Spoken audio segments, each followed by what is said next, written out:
Faster. Bigger and faster. Business executives, pastors, and leaders of nonprofits all want their organizations to have greater size and speed. They need to understand the fundamental principle that drives more rapid growth. It's a principle I discovered a few years ago on a surprising afternoon.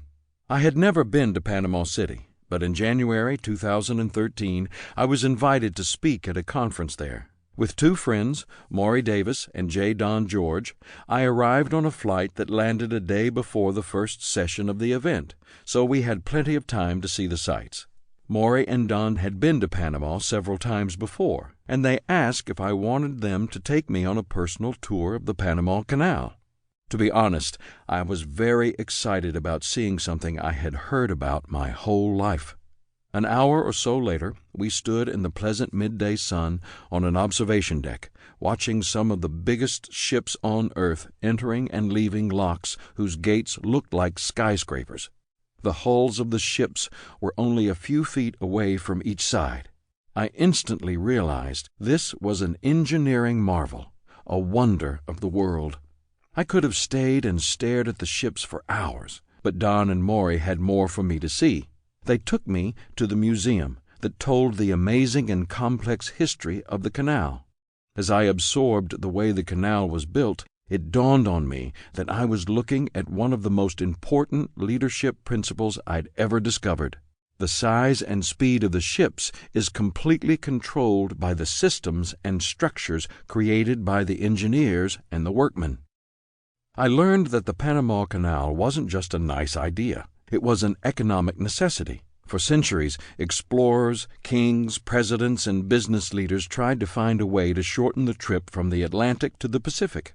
Crossing the narrow isthmus of Central America offered plenty of promises, but it proved to be a daunting challenge. Still, the hardships seemed worth the risks.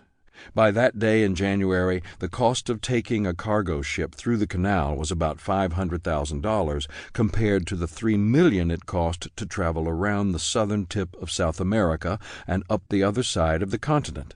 For executives of shipping companies, success is defined clearly and simply, moving cargo economically and quickly from port to port, in this case, from a port on one ocean to a port on another. For more than a century, in every step of the excavation, construction, and operation of the canal, politicians and engineers lived with the creative tension of vision, control, and submission. The leaders tapped into the talents of many different experts, and they used 3 different water features: the oceans, a lake, and a river. Diversity and creativity weren't obstacles, they were necessities. Wherever I go, leaders in churches, nonprofit organizations, and businesses tell me privately, "Sam, something is missing, but I can't put my finger on it. There must be something more." They feel vaguely discouraged their organizations aren't growing bigger and moving faster, but they can't find an adequate solution to their dilemma. And that day, with my 2 friends at the Panama Canal, gave me a dozen fresh insights about leadership. I jotted down a lot of notes as I stood on the observation deck and walked through the museum that afternoon, and I realized more passion isn't the answer, and bigger dreams aren't always the solution. Every leader is asking 2 questions: how can we grow? And how can we grow faster?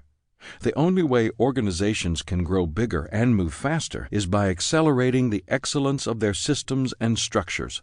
As I've shared what I learned at the canal, some people may have wondered, how did he get all these leadership principles from looking at water and concrete? There's an easy answer. When a painter walks into a house, he notices the quality of the paint job in every room. When a mechanic rides in a friend's car, he hears minute sounds that tell him volumes about the car's condition.